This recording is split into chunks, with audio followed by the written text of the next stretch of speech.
This is a DSi LL. This is a Japanese green console. Serial number, actually let me flip that over. WJF118898667. I'll be going over why I gave it the condition score that I did. So for the physical condition of the shell, I gave it a 2 out of 3, which is a very good. Now, I'm just going to note right off the bat that this glossy shell piece is in very good shape. The only thing I notice is it's going to be very hard to try and show it, because my camera is going to have a very difficult time focusing. Right about where that light is, see if I can get it to trick, there's just a tiny squiggly scratch.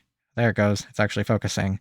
Very light, like I wouldn't be able to feel it. And there is some just wear around the edges of the glossy, what you would kind of expect from normal wear.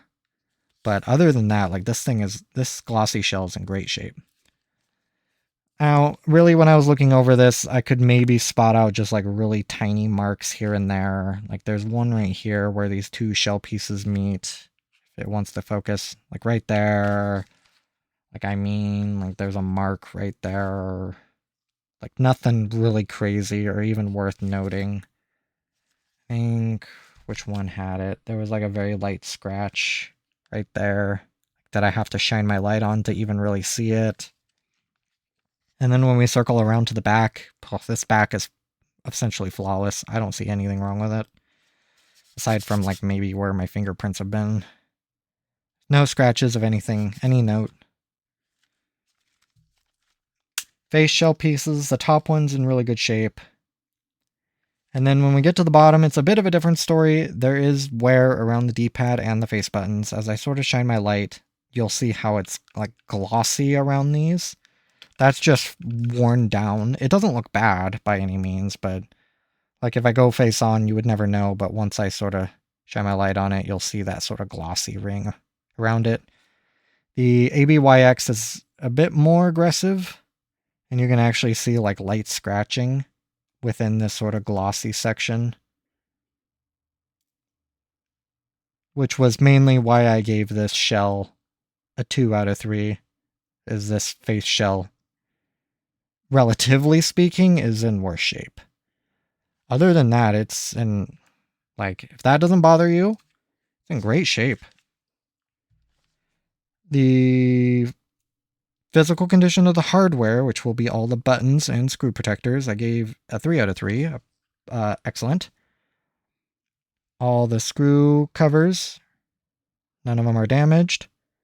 They all installed really nicely. Buttons are all in great shape. The only thing I noticed about one of the buttons is this D-pad. Let me go as close as I can where my camera will focus.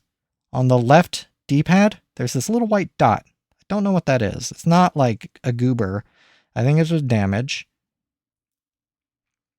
But that's the only thing I could note, or that was of any note.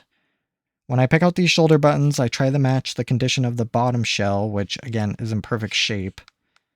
Volume buttons, I do the same thing, great shape. SD card slot, cover, it's all in amazing shape. So just because that little dot on the D-pad, I think that was not big enough for me to knock off a point, so I gave it very good. Physical condition of the screens, that will be the Digitizer and the top screen lens. I gave a 2 out of 3. The Digitizer is brand new. The only sort of specs you see on it is just active dust falling on it right now. So the Digitizer is brand new. Has a screen protector on it. It's without scratches. Top screen's a bit of a different story. Now, I'll try and actively keep dust off of it while I try to explain. There is one scratch. I'll try and, again, this will be kind of hard to focus a light on, but it'll be right there. I also think there's a bit of a smudge underneath the lens as well. And there's also a lot of these specks of debris are actually underneath the lens. Now, the criteria I choose, whether or not that's a problem, whether or not I need to actually remove the lens to get that out, is if it blocks any of the pixels when I turn the console on, which in this case, none of these do. At least nothing that I can see with my naked eye. And if I don't see them actively blocking pixels, I don't think it's a problem. And not enough to risk more material and debris going under that lens, because it will happen. The environment I'm in is rather dusty, as you can kind of see this active assault of dust.